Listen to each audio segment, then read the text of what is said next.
আমার হাতে এখন যে জিনিসটা দেখতে পাচ্ছেন এটা হচ্ছে গাব। হুম, তো আমরা যারা 90s এর কিডস আছি, 90s এ যাদের জন্ম, আমাদের জন্য এটা কিন্তু অনেক স্মৃতিকাতর একটা জিনিস, স্মৃতি বিজড়িত একটা জিনিস। এই হচ্ছে গাব। গাব কিন্তু এখন আর ওইভাবে দেখতে পাওয়া যায় না। গাব গাছের সংখ্যা এখন খুব হাতে গোনা, মনে হয় এখন আর গাব গাছ ওইভাবে পাওয়া যাবে না। আমরা যখন ছোট ছিলাম তখন কিন্তু এই দেশি ফলের এই গাছগুলো অ্যাভেলেবল ছিল। আমার মনে পড়ে যখন স্কুলে ছিলাম তখন হচ্ছে আমাদের বাসা থেকে হাঁটা দূরত্বে দুইটা গাবের গাছ ছিল। সেই গাব গাছগুলোতে যখন গাব ধরতো তখন শুধু মানে আশায় আশা থাকতাম যে এই গাব কবে বড় হবে, কবে পাকবে, তারপর হচ্ছে এই গাব খাওয়া হবে। কিন্তু প্রবলেম যেটা হতো এটা হচ্ছে আমার আম্মা গাব গাছে উঠতে, গাব গাছের আশেপাশে যেতে নিষেধ করতেন, কারণ বলতেন যে গাব গাছে নাকি জিন ভূত এই ধরনের ভয়ভীতি দেখাইতেন যে গাব গাছে ওঠা যাবে না। তো অপেক্ষায় থাকতাম। আমার এলাকায় কিছু ছেলে পেলে ছিল আর কিছু লেবার ছিল যারা মিলে কাজ করতো। ওরা যখন গাব গাছে গাব পারতো, তো ওরা হচ্ছে গাছ ওইটা গাব পারতো। সেই গাছ ওইটা গাব পারলে সেইখান থেকে গাব নিয়ে হয়তো গাব খাইতাম। তো অনেক স্মৃতি বিজড়িত একটা জিনিস।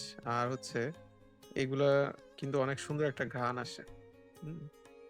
তো আজকে দুপুরে যখন জুমা নামাজ পড়ে মসজিদ থেকে বের হইছি তখন দেখলাম যে একটা ভ্যানে একজন বিক্রেতা মানে অল্প কয়েকটা গাব, কিছু দেওয়া দেওয়া একটা ফল, এই ফলটা হয়তো অনেকে এখন চিনে অথবা চিনবে না।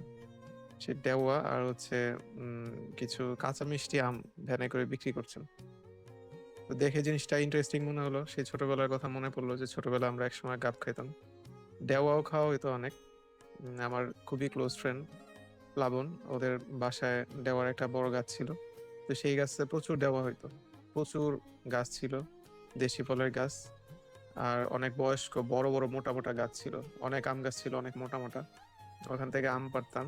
আর প্লাবনের মা যিনি, কাকি ডাকতাম, কাকি হচ্ছে সেই কাঁচা পাকা আম টুকরো টুকরো করে কাসুন দিয়ে মানে মেখে দিতেন আমাদের খাওয়ার জন্য। তো এখন সেই স্মৃতিগুলো মনে পড়লে খুবই খারাপ লাগে। খারাপ লাগে বলতে তখন হয়তো মানে লোভনীয় খাবার দেখে মুখে পানি চলে আসতো। এখন ছোটবেলায় সেই স্মৃতি মনে করে হয়তো চোখে পানি চলে আসে। এখন বিষয়টা হয়ে গেছে এমন। তো এই জন্য মাঝে মধ্যে মন খারাপ হয় যে আমাদের দেশি প্রজাতির যে ফলগুলো এগুলো আসলে এখন আস্তে আস্তে মানে হাওয়া হয়ে গেছে। মানুষ শুধু গাছ কাটে, কেউ গাছ লাগাতে চায় না। আর যে গাছগুলো লাগায় এগুলো সব হচ্ছে হাইব্রিড জাত। যেমন হচ্ছে আমাদের যেই আম্রপালি, তারপরে হচ্ছে ল্যাংড়া, এই ধরনের গাছ মানুষ এখন বেশি লাগায়। এগুলো ছোট গাছে ফল দেয়। তো দেশি আমের যে জাত ছিল, দেশি ফলের যে ভ্যারাইটি গুলো ছিল, এগুলো এখন একদমই বিলুপ্ত হওয়ার পথে। আর দেওয়া যেটা ছিল, দেওয়া হয়তো অনেকে চিনবেন না, দেওয়াটা দেখেন। দেওয়া হচ্ছে এটা, এই ফলটার নাম হচ্ছে দেওয়া। তো অনেকেই চিনবেন, নতুন জেনারেশনে অনেকে হয়তো চিনবেন না। এটাও কিনে আনছে আজকে। এটাও মানে দেশি ফলের একটা, দেশি একটা ফল। খেতে একটু টক মিষ্টি লাগে। তো এটা একটা ইন্টারেস্টিং জিনিস। আরেকটা জিনিস ইন্টারেস্টিং নিয়ে আসছে, সেটা হচ্ছে এই আমগুলো। এই আমগুলো কিন্তু মানে কাঁচা মিষ্টি, কাঁচা মিষ্টি আম, এটা ভর্তা করা হোক বা কাসুন্দি দিয়ে মাখানো হোক, দুইভাবেই অনেক টেস্টি মনে হয়, মজার মনে হয়, এই জন্য নিয়ে আসছি। একটাই কষ্ট যে দেশি ফলগুলো, দেশি ফলের গাছগুলো এখন আর ওইভাবে দেখা যায় না। বয়স্ক গাছ তো এখন নাই। আগে আমরা যেরকম মোটা মোটা গাছ দেখতাম, এখন সেই মোটা মোটা গাছ তো একদমই চোখে পড়ে না, হাতে গোনা হয়তো দু একটা চোখে পড়ে কোথাও কোথাও। ছোটবেলায় সেই সময়গুলো অনেক বেশি মিস করি। আর চিন্তা করি যে আমরা হয়তো এই জিনিসগুলো দেখতে পারছি, কিন্তু আমাদের যে ছেলে মেয়ে যারা বড় হচ্ছে তাদের পক্ষে তো এগুলো দেখার আর কোনো সুযোগই নেই। হুম।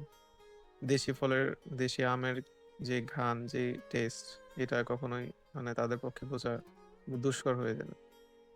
তারা, আমার ছেলে বা আমাদের বাসায় এখন যে আম কিনে আনতে হয় বাইরে থেকে, এগুলো সবই হয় ল্যাংড়া, হিমসাগর, গোপালভোগ, এই ধরনের আম হয়, কিন্তু দেশি আম যেটা ছিল সেই আম এখন আর পাওয়াই যায় না। সবারই যদি সুযোগ থাকে তাহলে আমাদের সবারই এই দেশি ফলের জাতগুলো, দেশি আমের জাতগুলো, এগুলো আসলে সংরক্ষণ করা জরুরি। না হলে আমাদের পরবর্তী জেনারেশন এগুলোর দেখবে না, শুধু গল্পে গল্পে আমাদের মুখ থেকে হয়তো শুনতে পাবে যে এই ধরনের কিছু একটা একসময় হয়তো ছিল।